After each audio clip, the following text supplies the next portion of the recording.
Everybody, welcome back to Besterns 2019. Mr. Clitter here, hanging out with Coyote.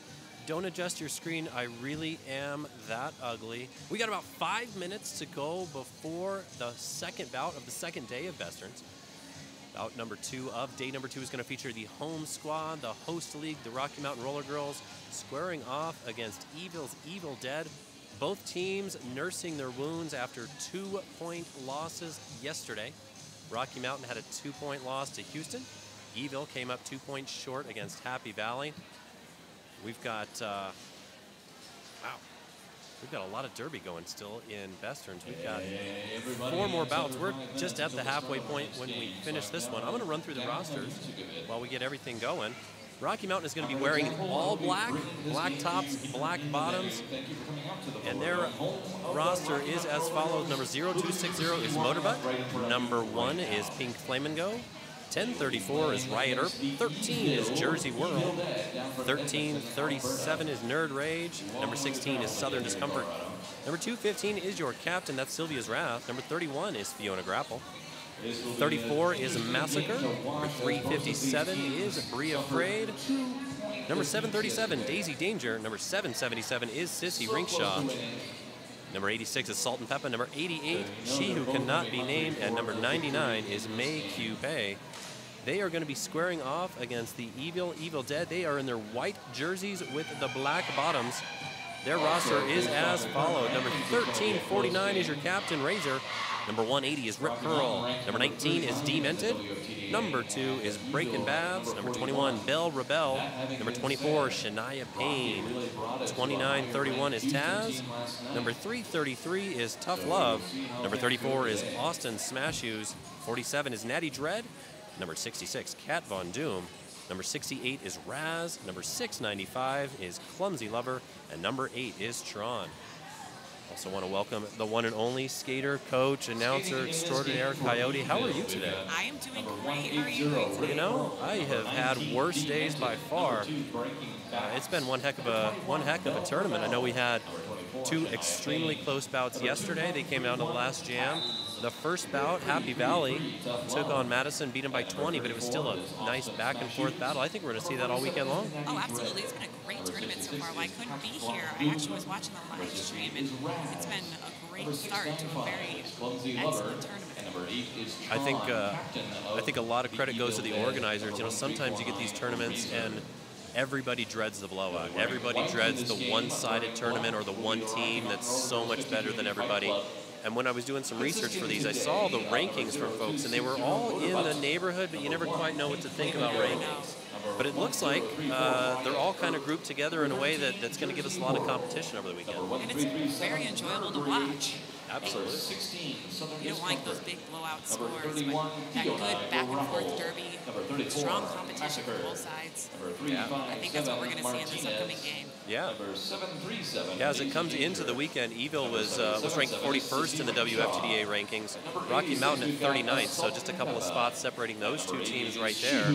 We'll see what that translates to on the track, but based on how everybody skated yesterday and what I saw, I think we're going to see more of the same today. Oh, absolutely, absolutely. Well, the exhaustion does kick in day 2. I think they're gonna pull it out. Yeah, it's a warm one here in the Rocky Mountain region. We're going to be in the mid-80s. Of course, then we've created this kind of greenhouse effect with the venue that we're at, so it's a bit steamy in here. That's going to affect everybody. If anybody has an advantage, it's going to be Houston, and they're skating a bit later. But the advantage that everybody knows about here in the Denver area is going to be Rocky Mountains. If they can take advantage of it, that's that lack of oxygen that they're used to that a lot of teams are not used to.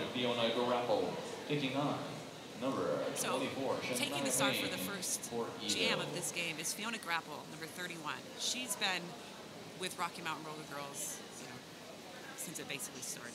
Yeah. Always a very strong leader in that defensive line, and a blocker, a pivot.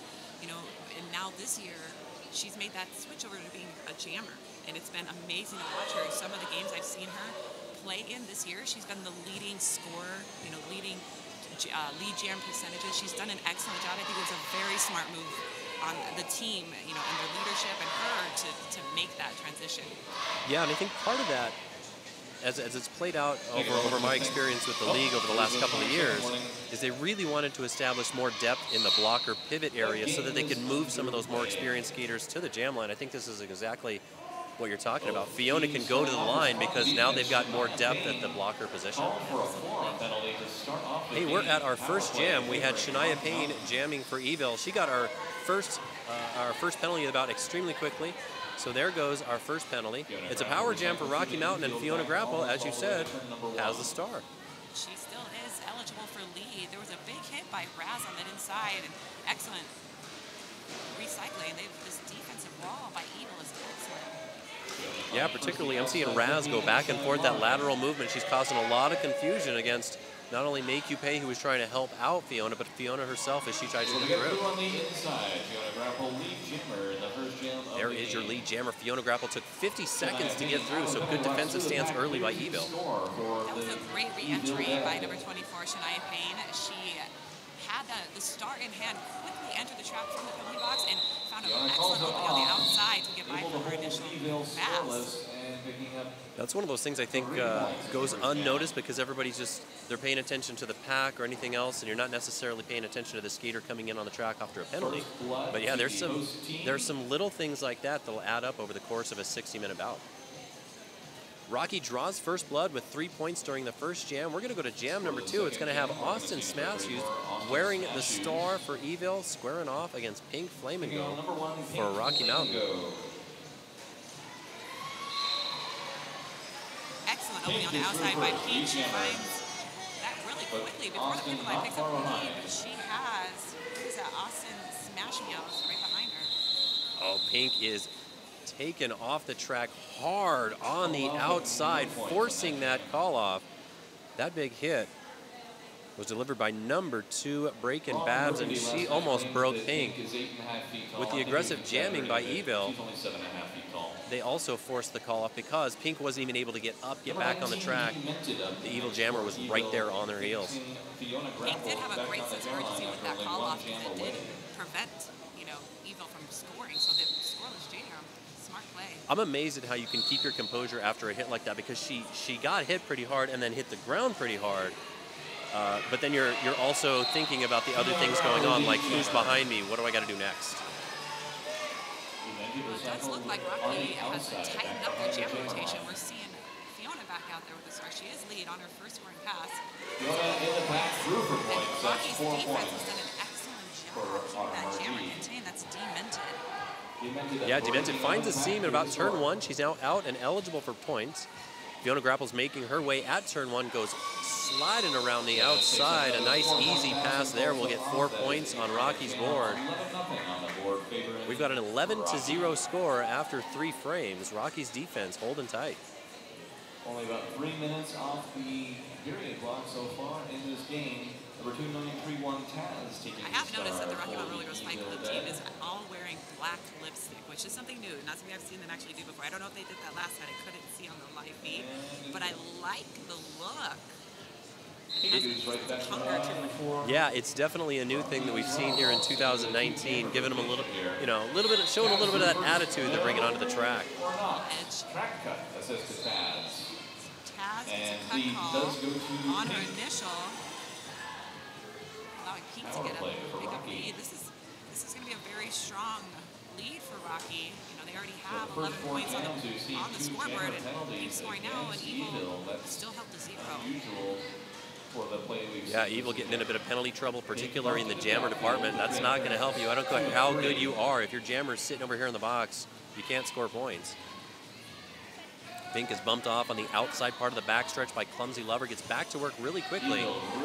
She's getting some help from Free Afraid, and that 3-wall of E-ville defenders just keeps reabsorbing around Pink. Now it's down to a 2-wall.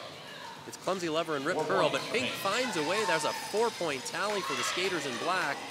Taz out of the penalty box, 3 back there to score.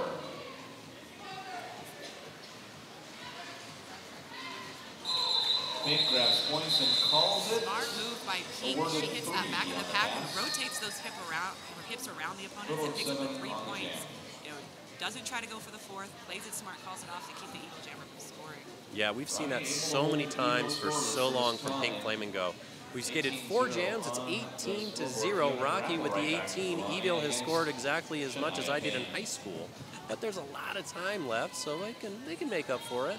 I couldn't, but they can. I couldn't either. Back on the track, we got Shania Payne and Fiona Grapple renewing their rivalry. I really have to, tip my hat to Fiona and Payne, playing a jammer for the first 8 years of my career. Every other jam, that wouldn't be my choice. It's one thing at practice. It's maybe another thing at scrimmage. It's a whole different thing in a bout, and then you're on day 2 of a weekend-long event. That's a test of something down in your intestinals. Absolutely. So Fiona now picks up a cut penalty. It looks like Shania Payne had not served her full 30 seconds, but close.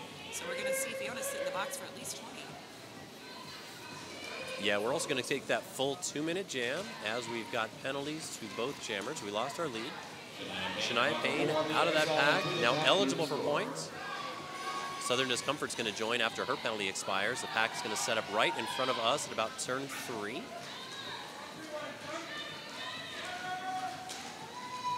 Just got a sideline note to speak a little louder, which is not something I normally hear. I was trying to not be too loud. Now I know.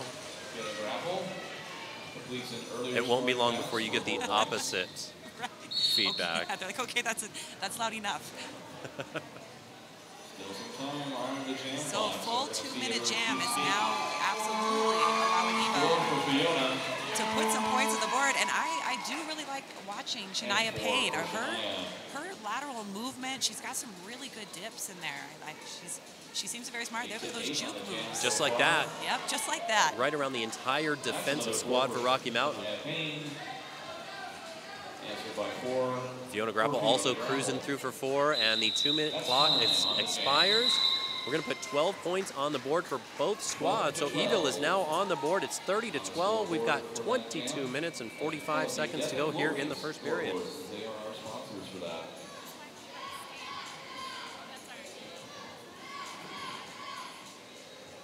Austin Smash Shoes taking the star for E-ville against Pink Flamingo for Rocky. Here comes Pink Flamingo and Austin Smash Shoes on the line for their respective squads. It's a 4-on-3 pack advantage for E-ville as Salt and Pep is hanging out here in the sin bin with us. Smash Shoes. And picking up a penalty there. It was at a forearm call. Yeah, E-ville has had a string of jammer penalties early on, and that's gonna hurt. It hurts any time. But if you're trying to establish momentum and establish your game plan on that track, you just can't do it, especially if you're sending your jammer to the box so much in the first 9 or 10 minutes. I do have to say though, with the heavy jammer penalty, rotation in that box from E-ville, their defense has done a great job of really keeping the score tight. While it took several jams to get some points on the board, they still have held Rocky to 34 points in those first 5 jams. Very true, very true. Austin Smashy's penalty has expired. She's now trying to get her way through on that initial pass. Fights off the hit from Make You Pay, gets around Jersey Whirl, and she is now eligible for points. Pink Flamingo's made 2 passes already, makes 1 more attempt. Tried to call it off, but is called on a back block. Yeah, she tried to do that little bit of a hook around that blocker on the outside, but that blocker maintained her ground, maintained her position quite well. You know that there's always some level of scouting that goes on in events like this, and I wouldn't be surprised if some of the folks from E-ville were watching some of the tricks that Rocky's jammers would do, kind of like that turn you're talking about that Pink does, and try to establish some way to combat that. Yeah, I mean, you definitely can learn a lot from, observation, from footage review of opposing teams, just watching good derby, but you learn a lot more when you go up against good derby. Yeah, definitely. jam comes to the end. E-ville wins the frame 11-8. It's 38-23. So the Evil Dead starting to crawl back in there after a slow start. They've only got 15 points to go before they even it up. 1/3 of the way. Yeah, 15 points. I mean, that's one good jam. Fiona Grapple right back to the Absolutely. for Rocky. Hey, if we look at the track, we've got Fiona Grapple back out for Rocky and Demented wearing the star for E-ville. Looks like we've got an empty penalty box to our left. Demented finds a way through it. Turn 1, lead jammer goes to E-ville.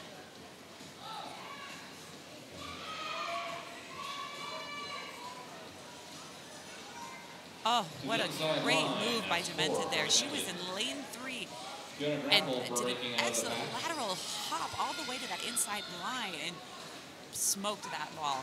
Yeah, very quick move, very explosive. Pack's moving fast around turn 4 into that straightaway when it's called off as Fiona Grapple engaged the pack. That's where the call-off comes from. Demented tapping the hips, putting 4 on the board for E-ville, taking 4 more points off the deficit they face. Now just 11 points separate the two teams, 38-27. We got 19 to go in the first. We're going to see Massacre, number 34, for Fight Club, taking the start. This was her first jam of the game. That's right. She's going to be squaring off against Taz for E-ville and the Evil Dead. That pack is going to compress along the jam line as the whistle blows. Make you pay with a good defensive stance against Taz right off the jam line. There was a big hit by Make You Pay that drew the Evil Jammer all the way to the back, but then E-ville matched it, bringing Massacre now to the back of the pack, and Rocky with a significant pack disadvantage as their second blocker, Sylvia Rath, is heading to the penalty box. Yeah, if you've only got 2 blockers out there, that's a lot of real estate to cover. If you had to pick 2, I'd go with the 2 you got out there, Shihu and Make You Pay, but Taz is going to find a seam. Taz is your lead jammer. Well, now we're going to see a little 3-on-3 derby as E-ville also has 2 blockers sitting in the penalty box. Star pass to Shihu. Pass to Shihu. 4 points for Taz. The crowd ever eager to acknowledge that Shihu's in the house. Taz is in a good battle around turn 3 into turn 4. Shihu through the pack for points. As Shihu grabs 4 points for Rocky Mountain, Taz gets bumped off by Sylvia's Wrath at the apex between turns 1 and 2. But also 4 points for Taz. Looks like E-ville is going to run this jam long. What they're doing is they're trying to kill the penalty time to start the next jam full strength. Taz calls off the jam with 2 additional points. Yeah, that call-off comes. They've still got 1 in the box, but it's a heck of a lot better situation than they had at the beginning of the jam. And they won that jam 10-8. It's 17 minutes remaining on the first period clock. Pink Flamingo back to the jam line for RMRG, taking on Shania Payne. Here comes Pink Flamingo and Shania Payne on the line with the stars on their helmets. 4-on-3 pack advantage for Rocky Mountain. Ryder bumping Shania off or cycling back to turn 4.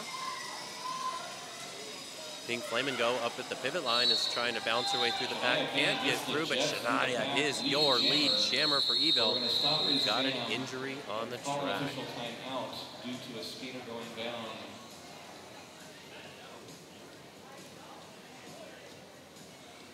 Looks like Natty Dread hit the track pretty hard to stay in there. Our EMTs are making their way over. We've got 16 minutes, 25 seconds to go, 46-37 in favor of Rocky. So Coyote, being a skater, you know, being in all portions of the sport,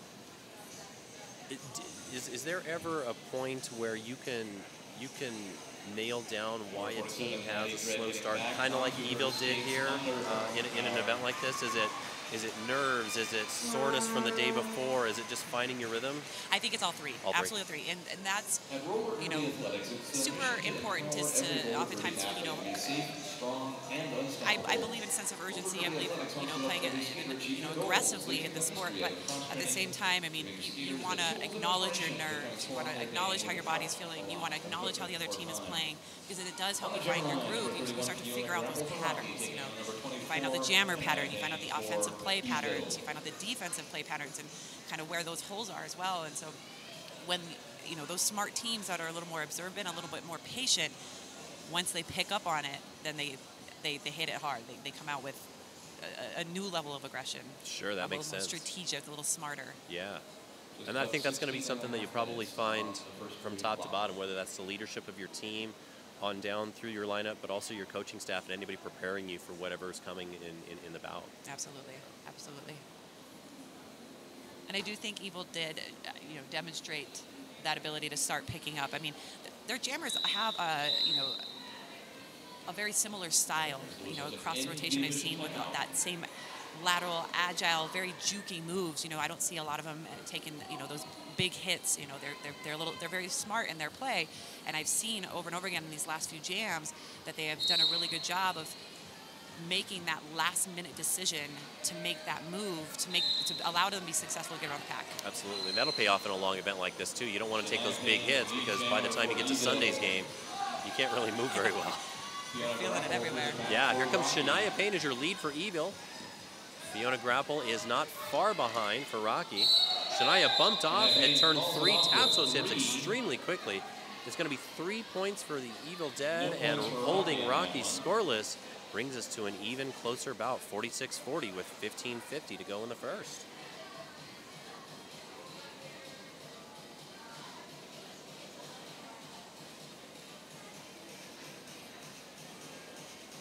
It does look like Fight Club is going to start a little bit down with 2 blockers in the box. It looks like their pivot.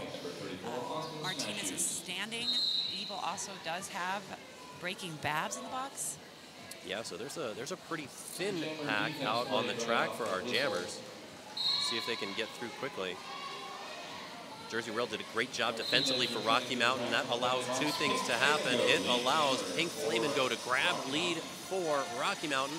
It's going to give them an opportunity to kind of command the action and get some of their skaters back on. It also contained Austin Smash Shoes for E-ville. Who calls it off? 50-40 on the scoreboard. Quick call off, 4 points. Only one scoring pass by Pink. A 10-point difference on that scoreboard. That is nothing. But I'll tell you what is something, 5on5 Media. They're the ones who set up this entire stream all weekend long. They're a skater-produced online flat track roller derby magazine featuring articles to promote the sport through the derby community. They're available on your iPad, your iPhone, and online via the App Store. Once again, that's 5on5 Media. Rushing defense from both sets of blockers. Big hit off of turn 1 sends the E-ville jammer to the floor. Fiona Grapple finds the seam. She's your lead jammer for Rocky. And a track cut called on Shania. Check that, Demented. Gives a power play to Fiona. Smart direction by Shihu, advising Fiona. She just hit off the track, was questioning if it was going to be a no pass, but good observation by her teammates, good communication, told her just come in from the back of the pack, play it safe. Oh, exactly. There's no reason to take that risk. You're in a power opportunity already. You've got some good momentum in this jam.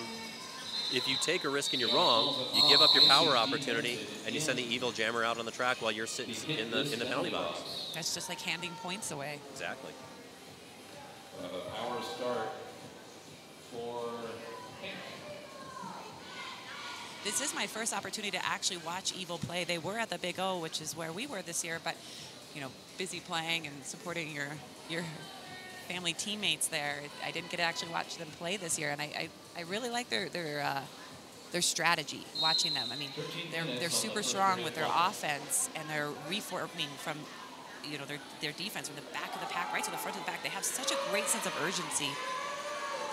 Yeah, one of the things that I noticed before each of their bouts, I think part of that comes with their emphasis on communication. They've got a drill where they set up. They all stand in a circle. They've got several tennis balls.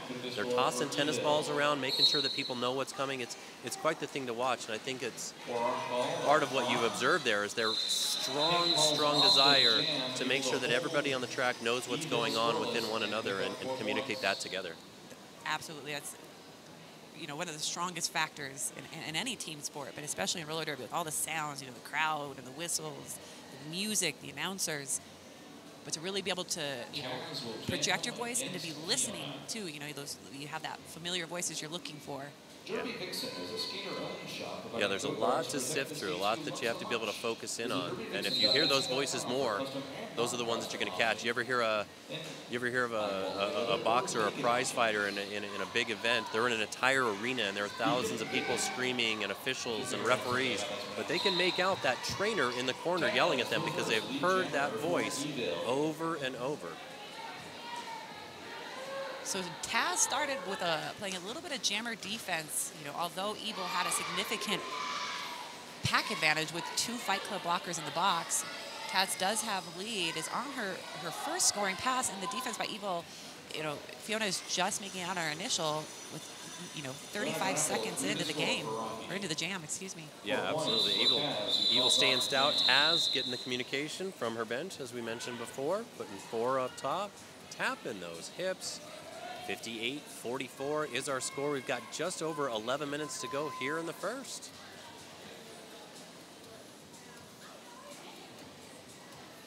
Looks like Natty Dread is doing okay. She's back on the track. Sat a few jams, of course, to make sure, for her safety. She's looking good. Yeah, good to see. I wasn't able to see from our angle what happened, but it was clear from her reaction, the way she got up, that she was definitely in some discomfort, but it's good to see her back on the track. The action on the track has Shania Payne jamming it out. She's got a wall in front of her at turn 2. Pink Flamingo has a wall at the backstretch. She is having a tough time solving that riddle, but Shania Payne solved Rocky's D. She is your lead jammer.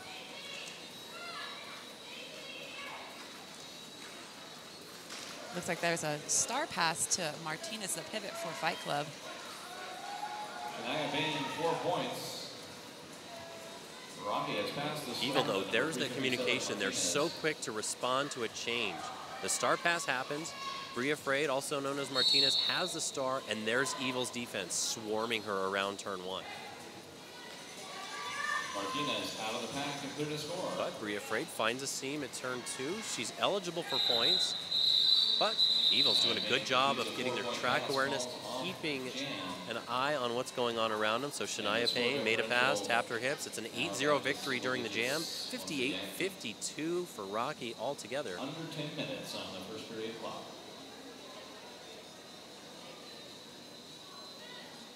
Coyote, what do you think about the 2-jammer rotation that Rocky's going out with?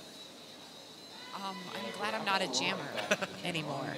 That's at least one of those 2, right? Yeah. If you're the 3rd one, you're just kind of tired of sitting on the bench. But it is that, when you're warm and you're being successful and you've got your groove and you're feeling it. It also can be quite beneficial, to tighten that rotation up. Until they find themselves unsuccessful, or their coaches find that they're being unsuccessful, then send in a relief jammer to give them a break. Keep those hot legs out there. Absolutely. For instance, right now, Fiona Grapple is your lead jammer. She was running through the pack, tapped those hips as E-ville's jammer made it to the pack, but it's going to be a 2-0 victory for Rocky. 60-52 with 8.5 to go in the first. I'm glad you mentioned that about finding that groove. I've seen a lot of teams sometimes use 4, 5, up to 6 jammers, and I've always questioned that in the sense that if you're getting out there maybe every 6 jams, if there's a penalty, maybe it's every 8 jams, 9 jams, you never know. It's almost like you're starting over every time you're on the line. Absolutely, absolutely. You have to find your movement and find your strength. Fighting that a mental game, right? You want to stay there.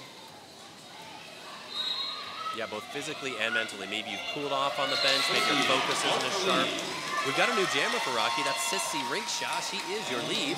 And we've got another jammer penalty. That's on Demented for E-ville. So a power opportunity for Sissy and the Fight Club. Big hit by Dread there at turn 2 is going to force the call off. Sissy taps the hips and said, I don't want any more of that. 1 point, though, for Rocky. They're all going to count at the end of the bout. So I think Rocky will take the victory 1-0 during the frame. Absolutely, and they get a start on a power jam. Demented will retain the E-ville star in the penalty box. Pink comes out. That power start's going to be Pink Flame and Go as your lone jammer. Still only a single digit. No, let's see. Yeah, only 9 points between the two teams. Looks like E-ville did a great job. There's that, communication. Then they reformed together. Caught Pink at the top of the pack, at the top of the apex. And now she's fighting a 3-wall of defense. Yeah, right now it's being braced by Breaking Babs. Breaking up a little bit. Pink trying to find a way through, but there is no seam at all. Finally along the backstretch with a quick move to the outside, Pink grabs lead. Demented released from the box. Pack sets up along the backstretch. That's where both of the jammers are going to engage. Demented on her initial pass, Pink on her first scoring pass. A little check-in by Make You Pay to her wall to make sure that they felt strong, that they had it. So she went in for some offense. Pink calling off the jam with 4 points for Rocky. Pink bumped around, called it off, grabbed 4 points at the whistle, and then at the end of that jam, another penalty given to an E-ville jammer. So it's going to be another power start for Rocky Mountain. Fiona Grapple's going to have the star this time. We wound up with Demented back in the penalty box at the end of that jam. Fiona Grapple takes the star for Rocky. Pack's going to set up along that pivot line, giving Fiona a running start at it. Fiona made a nice jump to get through the pack, but there wasn't a whistle to blow us dead before we could get going. Official timeout. Stop the clock. A little confusion on those whistles. So we got an official timeout. 5:52 to go in the first. 65-52 currently. Rocky is in the lead. If you're just joining us, Rocky Mountain is wearing the all-black jerseys. E-ville in their white jerseys with the black bottoms. With any luck, our next whistle will start the jam. I think we're going to get going again, Coyote. I think they might be serious this time. Is this real? Stop teasing us? Some good derby. I want to keep it going. Does look like E-ville kind of picked up on that play that Fight Club does on that positive power jam, and they did a good job of countering that impact from that sweeping drive from the Fight Club blockers. But Fiona, with strong fight and a nice dip, completes her first scoring pass. A quick 4 points for Rocky after that pass. Pack is now at a standstill here at turn 3. Demented released from the penalty box. She'll be joining the action here in just a second as Fiona making that move to the outside again. It worked the first time. This time she got bumped off at the apex, and she's got to recycle way back as the pack is going all the way along the backstretch to turn 2.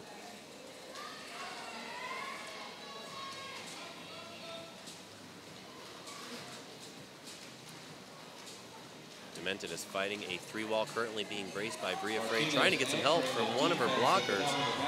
Tough Love in there mixing it up, and that gets her jammer free. Fiona's looking for some help from her team. Solid offense, back to back to back. Each one of those, the Fight Club blockers delivered strong hits, moving the opponents out of the way. And Fiona, it looks like the other team score? This is now the largest score differential. Looks like it's an 8-0 victory for Rocky Mountain. Yeah. I think you just touched on something also when we mentioned earlier that Fiona had been a pivot, a blocker for many years, and has made that transition over to the jamming role. When you've spent so much time being a blocker and then you see it from the other side, I think it's very good to understand now. You know what a jammer, or you know what a blocker's.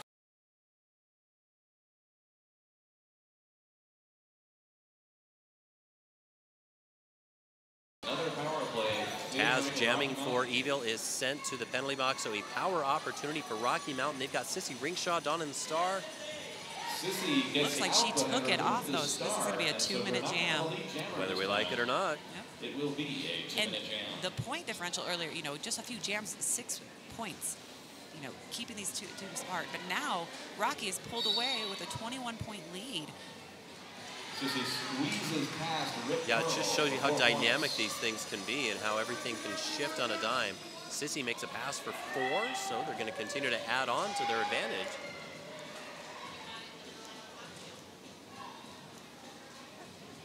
Sissy got bumped off on the outside part of turn 2, kind of stumbled around a couple blockers, gets back to work as Taz is now through on her initial pass after serving that penalty. Returning from the penalty box. Pack sets up along the backstretch as both jammers engage. Taz with a quick move to the outside edge, grabs 4 for the skaters in white. That was some excellent footwork. Make You Pay had come in and made contact with Taz, but she moved her feet very quickly and was able to maintain the upright position on 1 foot for a second and jump right back in. Make You Pay winning the second engagement and recycling back as Taz was forced to go about halfway along the backstretch to rejoin. Pack moves around turn 4 into that front stretch. Pack as a whole moving through turn 1. Sissy gets out 4 points. Sissy, long fight. She worked for every single one of those points. Oh, she sure did. And it looks like Sissy came in a little too fast to that last scoring pass and low block one of the E-ville blockers, and Rocky will now start this next jam with their jammer in the box. This will be the first power start for E-ville in the entire bout, and we are just under 2 minutes remaining in the first. So Shania Payne is hoping to take that power start, obviously grab lead, take advantage, but also get some momentum going into the locker room. E-ville started slow, they stormed back in the middle parts, and then the penalties and little decisions have started to add up, and they're facing a 24-point deficit now. Shania, lead jammer, their step 1 of the process. Penalties are starting to add up for Rocky Mountain as Motorbutt and Daisy Danger both go to the penalty box. Only 2 Rocky blockers on the track right now. Shania Payne passes it on. Smart move by E-ville's blockers. They forced Martinez and Jersey into a no-pack position. They couldn't make contact with Shania in our first scoring pass. Sissy's back on the track and completing her initial pass until she gets recycled again. That reformation by that E-ville lineup, I can't get over how quick they are to reform to the front of the pack. It's really, really impressive. I've been watching it now. This is the second bout I've seen it, and I wasn't sure. Sometimes you see something and you're not sure if it's just a matchup, if it's one team who matches up to do the things they do well against another team, or if it's truly a strength of the team itself. And I think now when we see them regrouping like that against Rocky Mountain, it's obvious that that's just something that they strive for, something they're really, really good at. Absolutely.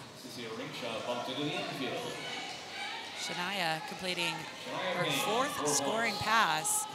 They now have, looks like an 8-point difference on the scoreboard again. So this start on this power jam, you know, in their favor was exactly what they needed. Yeah, really good. Yes, exactly what they needed. You're right. 16. Now there's another pass. That's going to be a 20-point tally during this jam already. More importantly, their defense has been like the Iron Curtain Russian wall, letting Rocky Mountain's jammer do absolutely nothing. The jam clock expires. It looks like that's going to take us into intermission. 84 Rocky Mountain, 82 E-ville, 2-point difference. That last jam was just what the doctor ordered if you're wearing a white and green jersey. E-ville came out 22 points in the final jam. Like you said, we've only got 2 points now separating in 2 squads. Rocky up 84, 82. This has kind of been a microcosm of the entire weekend so far. Momentum swings, people doing what they can do best, but then getting pulled back by penalty problems, and then a close one. Absolutely. You know, and the pendulum swings both ways. And so I hope that the second half is exactly like this first half. I think you're Good game to watch. I think your hopes are going to be granted. We're going to take a bit of a break here. We want to thank 5 on 5 Media, but we'll be back here in, call it 10, 12 minutes. I'm Mr. Glitter hanging out with Coyote. We'll see you soon.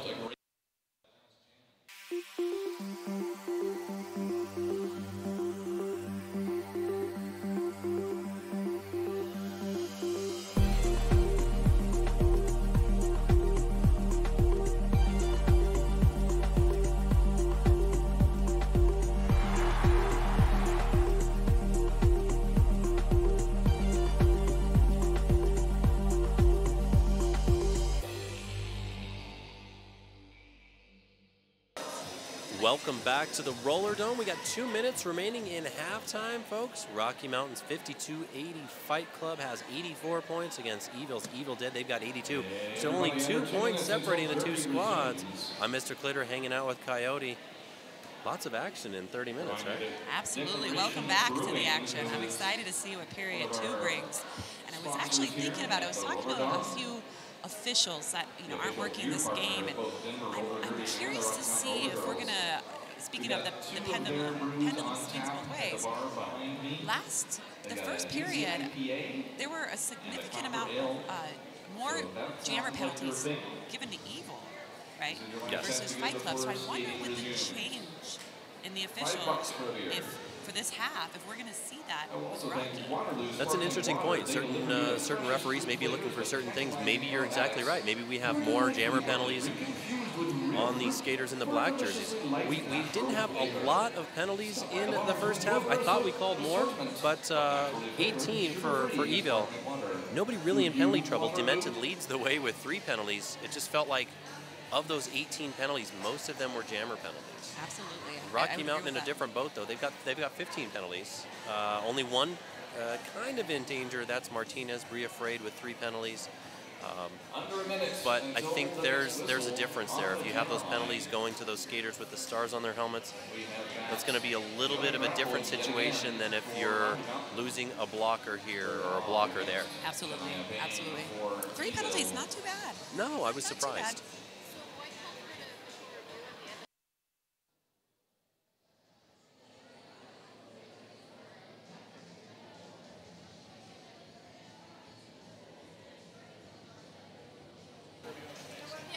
Getting a little bit of information from our side ref.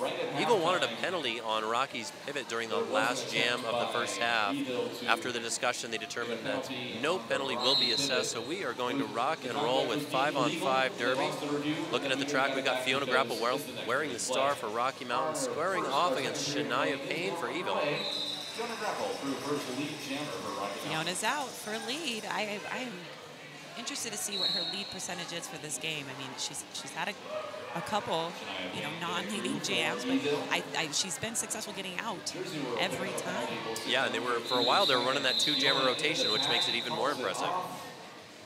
Call-off was a little bit late by Fiona for Rocky on that jam.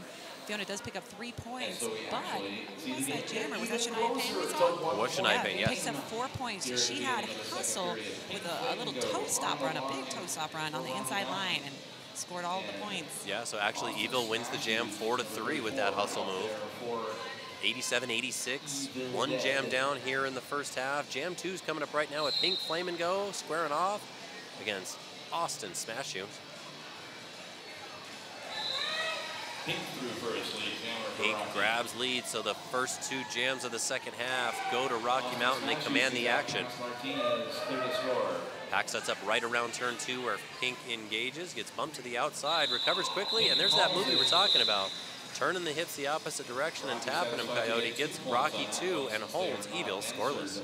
That was a strong hit by Natty Dread. While she didn't actually, take Pink off the track or, deliver any kind of a big hit, it was enough of a tap that it slowed Pink down. And while she did score, she was limited to just the 2 points for the 2 blockers in the back. Absolutely, one of those little things. Demented, number 19, wearing the star for E-ville in the white jerseys, going up against Fiona Grapple, number 31, wearing the black. Jersey World, the lone attendant in the penalty box. That penalty expires, so here comes Jersey into your view. Nice hit by Q. It was a strong one-man defense, one-person defense up at the top. Unfortunately, though, Q did step out, so Demento was smart, ran her, no pass, no penalty. And as soon as Fiona got through, she was declared lead jammer. She called it off. No points scored during jam number 2. Let's go again to jam number 3. Taz, number 2931, will jam against. Looks like we have Taz up against Pink. Number 1. Empty penalty box.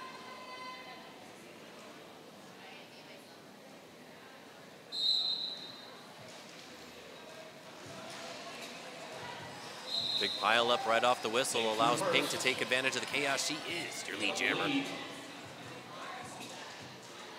Taz through in turn 2. The pack sets up just past turn 1. Pink calls it off. 3 on the pass. Pink gets 3 before the call off, holds E-ville scoreless, 92-86, 27 and counting here in the second period. Point by point, Rocky's doing a great job of starting to pull away, right? We started this period with 2-point difference on the board. Now they're looking at 6 points. The pendulum swinging towards the skaters in black. We've got Shania Payne down in the star for E-ville, and Make You Pay debuting on the line for Rocky Mountain. Bit of a pile up, unfortunately, puts Q Make You Pay on the ground. You know, she's fighting the defense in the back. Shania's out for lead first, and it looks like Make You Pay picked up a forearm penalty, putting her in the penalty box. And that's where we see our first jammer penalty for Rocky in this half. In this half, and the pendulum could be swinging the other way because this is a good opportunity for Shania Payne and E-ville to close that deficit. Heck, if you got a long enough power jam and you make a success of it, you can even take the lead in something like this. Shania Payne puts a shoulder into Jersey Whirl, gets around turn 4. That's 4 big points for the Evil Dead. There's that juke move that Shania has to the outside, but a little push out from Shihu and Peppa, but they had stepped out, so it was a no pass, no penalty. She does pick up 3 points, not all 4 because of the no pass. Make You Pay's penalty expires. She is now rejoined the action through the pack, eligible for points. Shania Payne engages again between turns 1 and 2. Fights off the hit from Maria, fights off the hit from Shihu, taps the hips. And look at that, Coyote. There's that pendulum swinging back momentum's way. First time we've had a lead change. It certainly is. Evil's battled all the way back now, 93-92 with 24 minutes, 53 seconds in the second period. Evil's got to be feeling pretty good. We got to see, though, if the experience on Rocky's Bends can now adjust after they've been hit back from E-ville. Austin Smashoes and Fiona Grapple have the stars on their helmets. 5-on-5 derby.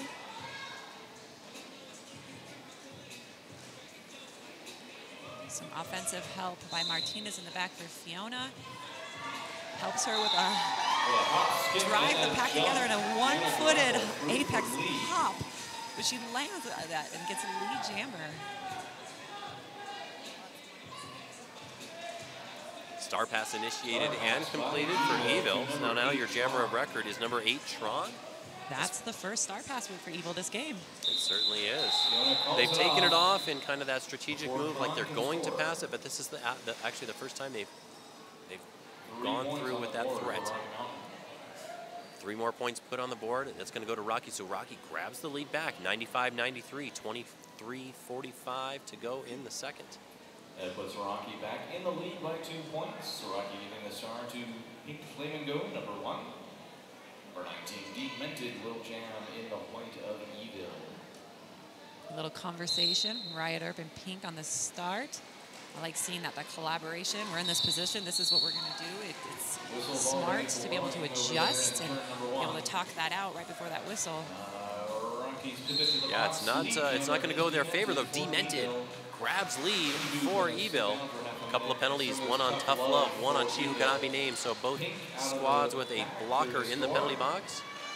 Pink Flamingo finds a team Everybody's looking to score as Demented does just that with a nice pirouette move along the front stretch and a tap of those hips. Holds Rocky scoreless.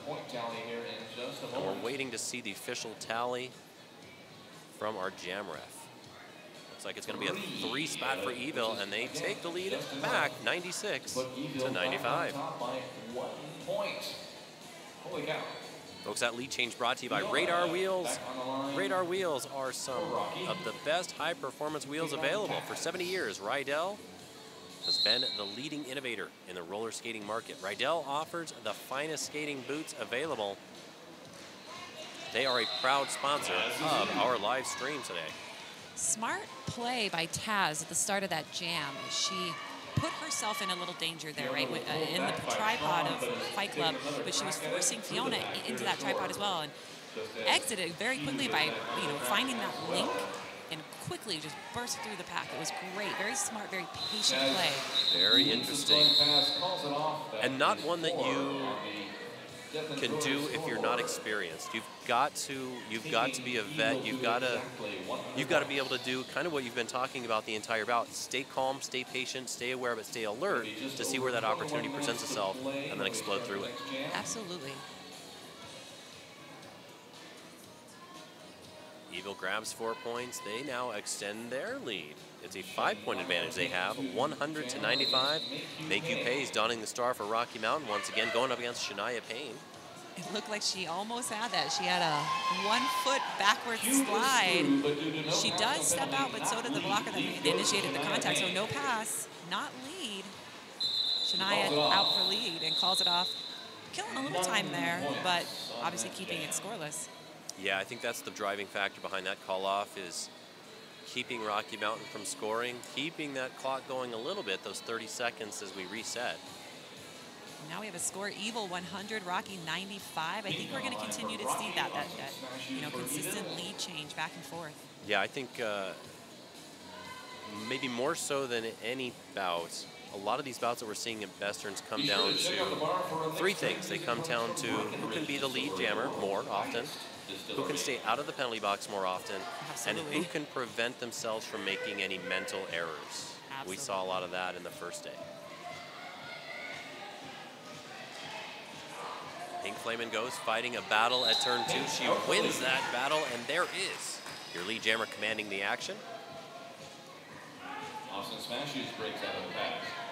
I like watching Austin's footwork as well. It's very, very quick. It is. And she's going to be able to apply that quick footwork in a power jam as Pink Flamingo is called on a forearm. So we're going to skate 2 full minutes. We just lost our lead jammer. We're going to give Austin Smashes the opportunity to use her footwork and her blockers to grab some points. She does exactly that at turn 4. 4 points for E-ville. Absolutely. She was very, again, with that patience, that setup, the jammer has to help your offensive plays to be successful. So she withdrew from, the contact of the pack, allowed her line to come in and just big sweeping movements and then take the open lane. Motorbutt doing a great job defensively on turn 1 against Austin and then pays for it as Tron came in. I think Tron was trying to prevent any kind of recycling by Motorbutt. That's where Motorbutt was going, and Tron put a stop to that. Super important play to be done by the line of defense, and offense. That transition is prevent the recycle, help your jammer out when you can. Absolutely. There's nothing worse than being at the top of the pack, a hit out and being drawn all the way back. Just like we just saw right now with Austin. Yeah, Austin bumped off on the backstretch, had to go all the way back to turn 2. Pink Flamingo has served that penalty, is through the pack. There's 4 more points, so Rocky. It looks like Austin took off the star in the middle of the scoring pass, but this is the same pass that she was drawn all the way back, so I would believe that she's picked up all 4 points. 3, looks like 3. That last line of defense did maintain their position, which was great. 2 full minutes results in 19 points, 11 of those going to E-ville, so it is 111 to 103 for the skaters from Edmonton, Alberta, Canada, wearing the white jerseys trimmed in the green. 3-point jam win, and the score differential up to 8 in favor of E-ville, 111 to 103. Next jam is going to feature a very compressed pack. Demented wearing the star for E-ville. Fiona Grapple out there for Rocky Mountain.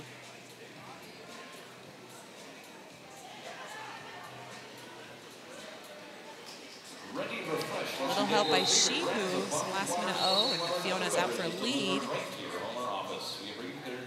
We appreciate their generous donation of water. Whistle blown sends Sylvia's Wrath out of that pack and to our penalty box. Clear of the pack. Fiona calls it off. Fiona got bumped off the track and called off the action because she was going to have that long distance to recycle back, and Demented was coming around the track looking for points. So it's going to be a 4-0 jam for Rocky. I hope you're sitting down, Coyote, because we got 17 more minutes of this and a lot of back and forth action to go. Yeah, it's going to be. I'm sitting down, but I'm going to have to recline. We got Taz. I do like watching Taz on the start. You know, like I said, she plays a lot of that, you know, jammer on jammer defense. You know, strategically trying to place the opposing jammer. This time she went straight for it.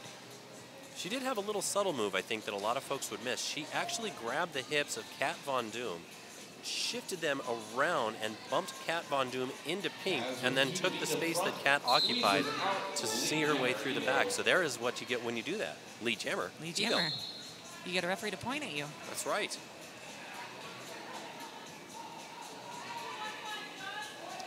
Looks like Pink, with the star in hand, is heading to the penalty box on an illegal contact call. Jersey World of Beat. Jersey manages to bump Taz into the outfield.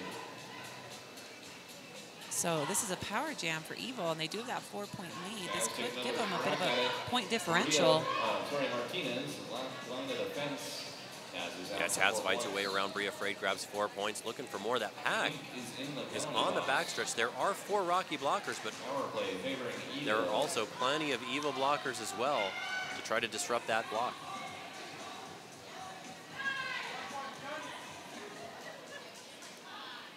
Big hit by Martinez to the outside, but Jersey with a significant advantage in her placement against Taz, ran her all the way back. The inside line for 4 more points.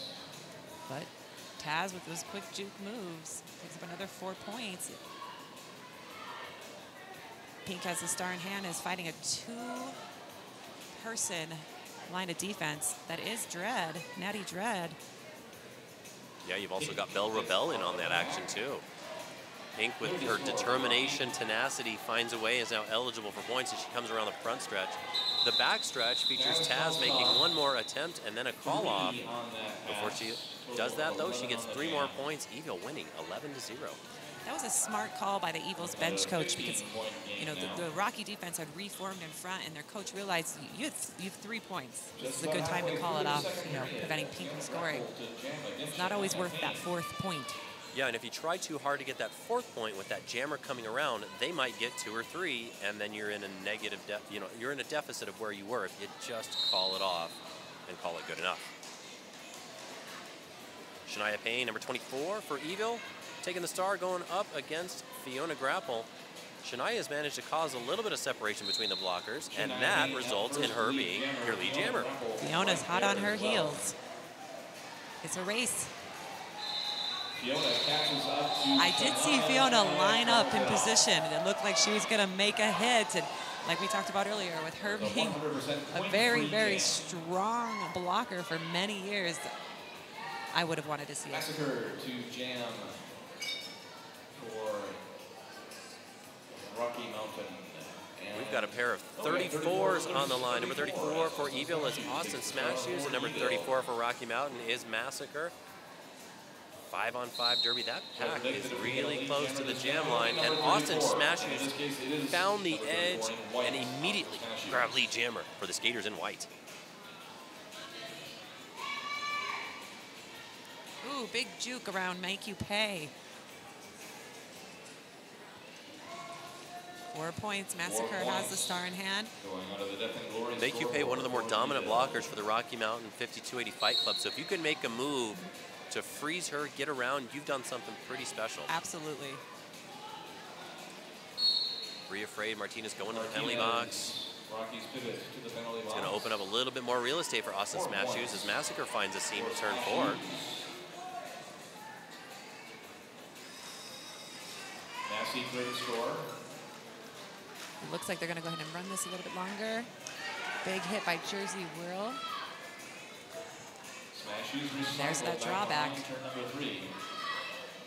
Drawing back to the backstretch as Massacre trying to fight off Dread on the inside part of turn 3. Aspiring to hold Smashes at the back of the pack. Smashes calls it off with 3 points.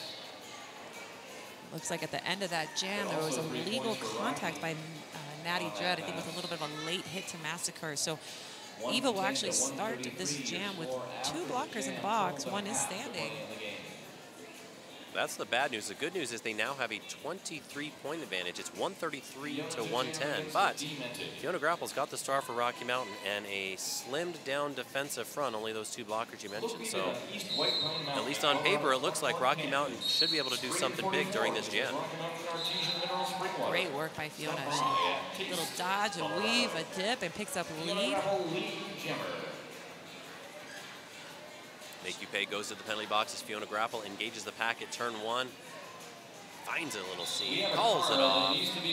They're going to hold E-ville scoreless, we know that. They're going to get 4 points of their own, so Rocky needs to start chipping away at that lead because they are now down by 20 points. We'll call it 19 points, actually, if you want to be exact about it. But the other thing is we're starting to get in a territory where folks need to start taking a look at the clock, and they need to get clock management involved. We're at 11 and a half to go in the second half, and that can either be a friend or foe, depending on which side of the scoreboard you're on. Oh, absolutely. In the scoreboard, the well-timed, timeouts that are being called, the properly used official reviews that are being, you can use. It makes a huge difference. It's so impacting. Excuse me. Taz and Pink Flamingo jamming it out. Bria Frey goes back to the penalty box. She had 3 coming into the half. Gonna have to start paying attention to what that number is now. Both jammers out, eligible for points. Pink Flamingo coming around turn 2. The pack is on the backstretch. Taz grabs 4 at turn 4. 4 points for E-ville. 4 points for 2 E-ville blockers back in the box. Taz opts not to call it off at this time. Bit of a fast-moving pack as everybody cruises around turn 3 where Taz finds that outside edge again. She's done a really good job of finding that one spot and quickly exploding to it. Absolutely, I like her rhythm. She's got a very steady rhythm as she skates around the track, and then as she approaches the back of the pack, it looks almost slower moving, but then she makes, again, that very quick adjustment, and I've seen that with all of the E-ville jammers. That very last-minute decision to jump laterally, or kind of just quickly change their levels by dropping low. Yeah, so that's an interesting point. As we noted earlier in the broadcast, a lot of times teams will hang out.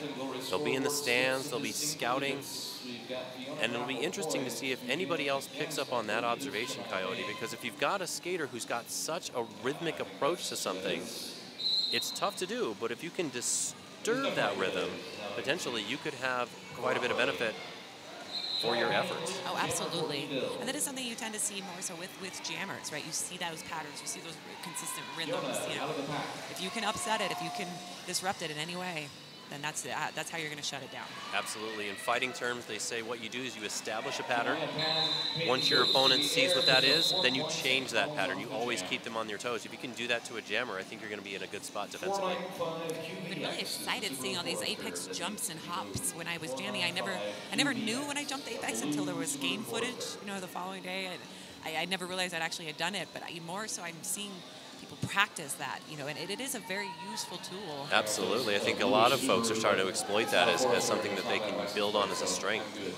Back to the track, we've got Austin Smashoes back out there for E-ville, and Bria Frey, also known as Bria Martinez, number 357, jamming for Rocky Mountain. This is her first trip there, and she makes it a successful one. Lead jammer for Rocky Mountain. Interesting selection, choice to put her out there, especially with the penalty trouble she's in. Yeah. But the payoff. And in a power play. Got a power opportunity as well as Austin Smashoes goes to the box. I think a common theme that we're seeing with Rocky, whether we're talking about Fiona Grapple, Make You Pay, Bria Frey, they're not afraid to use folks that are traditionally taking the blocker role and now putting them in that jammer opportunity. So right now, the smart call by the coach from Fight Club, they had Bria call it off, you know, to start this jam with Fiona Grapple, one of their two main jammers, one of the strongest jammers, to, you know, start this power play. And it looks like, you know, each team has a blocker in the box too. Hopping across the apex. Yeah, the idea behind calling it off when you did is you freeze the E-ville jammer in the penalty box. You get one of your top line jammers out there to maybe extend that penalty a bit more, because if your jammer in that next jam can grab lead status, then you control that second jam. You control the action and the tempo of that one as well. Great movement by E-ville's line of defense right now, taking Fiona line to line. You know, no big hits and worrying about the rush back. They're just maintaining control, maintaining their position. You know, they're maintaining contact with her too. That's obviously going to create the most awareness of where she is. Absolutely. Fiona bumped off on the outside part of turn 3, recycles back, and now she's going to face that same 3-wall. This time she's going to get some help from Assault and Peppa and Make You Pay, but the action is called off. Rocky's going to get 4 on the board. They're going to win the frame 4-0. It is 145-129 in favor of E-ville. And here comes that clock management. 6 minutes, 40 seconds to go in the period. We'll see who can stay out of the penalty box, who can grab lead status, not make any mental errors, and part of that is who can control what they're doing with their timeouts and the clock. Well, even on that last jam, I mean, they did a great job of, you know, communicating the call-off. She had been recycled. That call-off could have actually been done, you know, 10 seconds earlier, that she had all the points, because every second matters at this point. They're at this moment, they're down, you know, on the scoreboard. They have just over 6 minutes left. So, calling it off, resetting, creating new opportunities for lead jammer like Pink has now is super important. Yeah, Demented out at turn 2 as Pink engages at that same spot. Penalty called on Riot Earp. That'll send her to the penalty box as Pink tries to navigate around, taps the hips, and Rocky's going to win another jam, 4-0. It's 145-133, 5 minutes, 45 seconds to go. And I should also note, since we've been talking about things like time management, both squads have their full complement of timeouts and official review available for their use. Absolutely something they're going to start consider using too, especially to stop this clock. Looking at the jam line, we've got Taz versus Fiona Grapple. We got a 4-on-3 pack advantage for E-ville.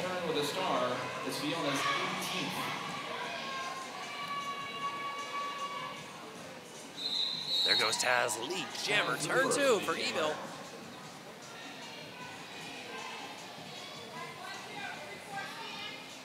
Razor goes to the penalty box for E-ville as Taz hits that pack at turn 2.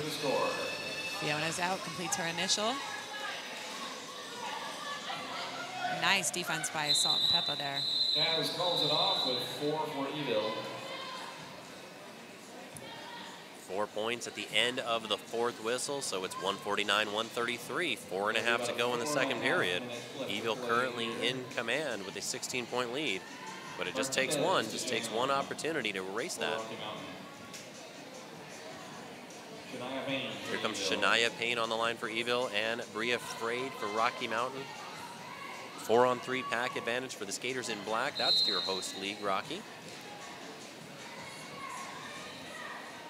I was actually just thinking, with 5 minutes left on the clock, you know, and Rocky mostly running a 2-jammer rotation, they were going to keep Pink and Fiona as the 2 in rotation this last few minutes, but you know, definitely we saw some success by Martinez, but Martinez now picking up a track cut already in penalty trouble. Yeah, that could be a double-edged, you know, a doubly painful wound, because you just lost your jammer, so you give a power jam to the opponent. And we know she's getting close in the penalty count.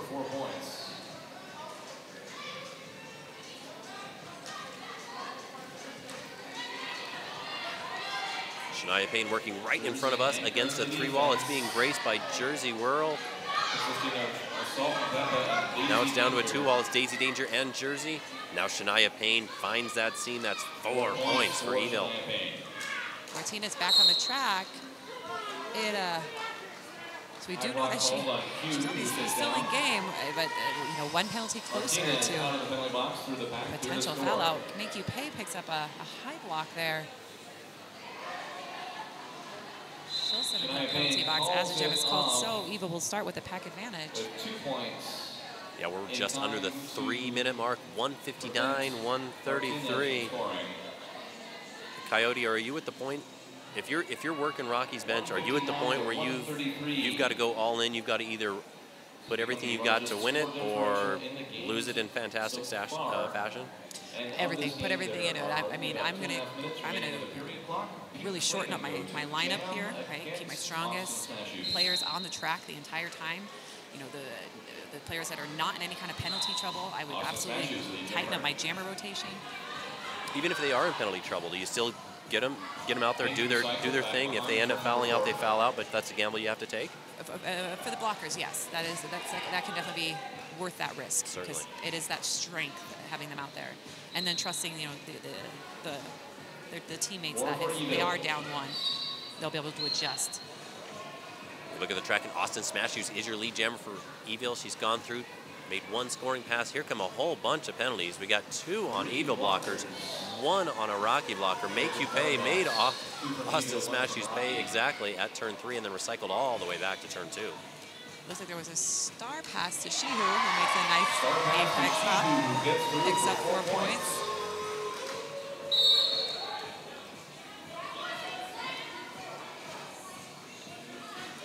High block called on Riot Earp. That's going to thin out this pack a little bit more. Shihu takes advantage of that chaos. There is another 4-point tally for the skaters in black as Austin Smashoes is bumped off by Make You Pay, recycles, and quickly gets back to work and grabs 4 points for the skaters in white. She was definitely a strong pivot. You know, for many years she was a jammer with Rocky Mountain Rollergirls Fight Club. So she's definitely someone that you're comfortable handing that star to. She's a very smart derby player. Absolutely. No deer in the headlights look if you hand the star to that one.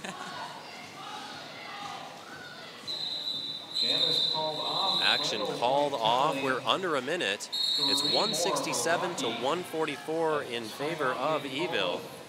Looks like we've got a timeout on the track called by 5280 Fight Club. Rocky Mountain wants to regroup, regather, see if they can do something, pull that Hail Mary out. The 23-point deficit they face. We've got 47 seconds to go.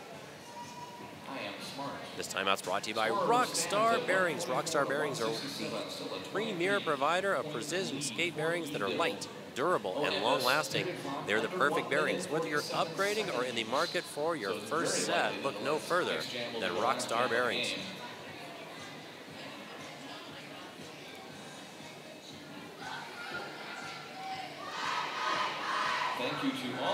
So I think this is, I'm looking at the lineup that's out there, Coyote, and they're doing exactly what you would have mentioned. They're going with the first jammer they had, Fiona Grapple. Looking at the blocker set, you got Make You Pay, Jersey Whirl, Assault and Peppa, and Bria Frade.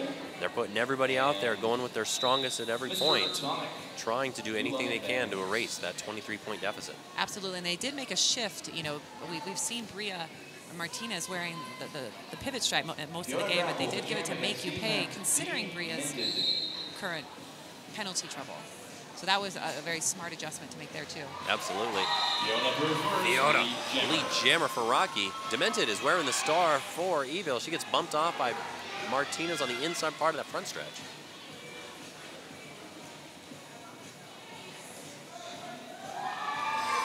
Nice, smart play by Fiona. She stayed in the middle. She made some minor, adjustments in her movements there, but played it very smart and picked up all 4 points. Defense still holding stout against Demented, bumping her off on the outside part of turn 2. And then the presence of mind to recycle back, so that entire pack is now making its way all the way over to the pivot line. And then actually Bria Frade is at the jam line.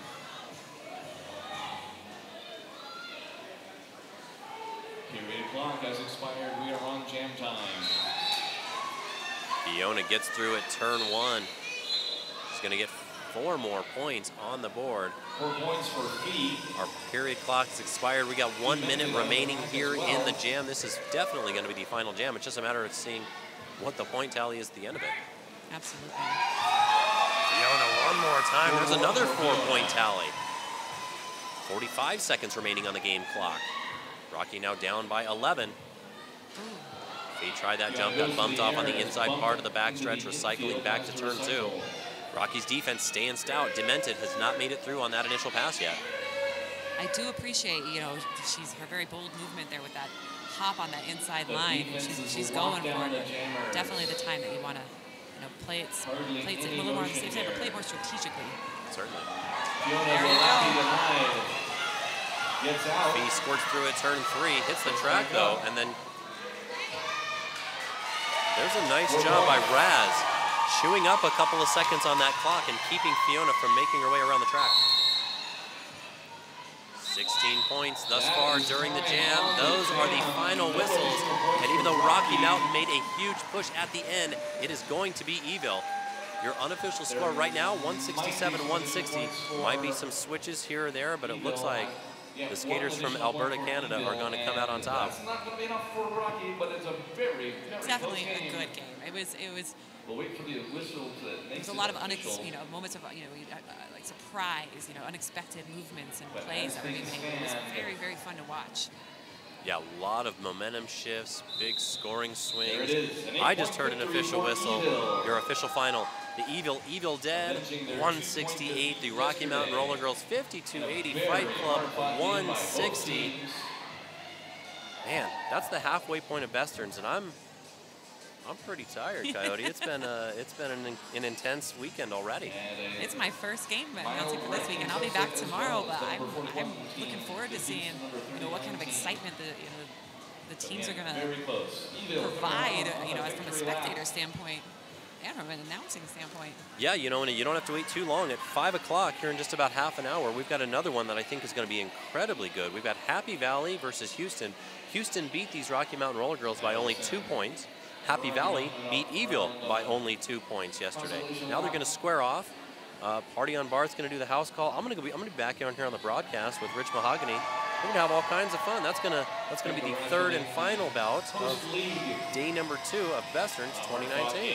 Well, thank you so much for having me today. Absolutely, it was my pleasure. Can't wait to get you back on. You're here tomorrow. Only about 40 minutes. Enjoy the rest of the weekend. Enjoy the rest of the Derby and anything else you got going on tonight. Thank you. I hope you get some rest. You got to recover for the day 3.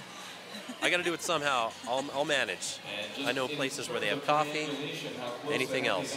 Folks, we're going to take a bit of a break. We're going to have warm-ups, Houston and Happy Valley, but then we're going to be back here in, about half an hour to greet you for bout number 3.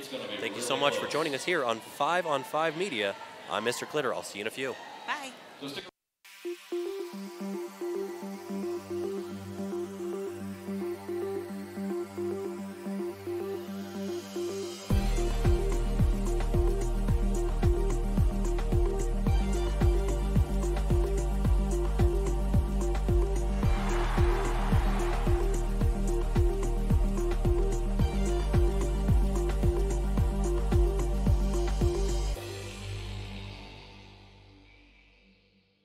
At first, you thought it was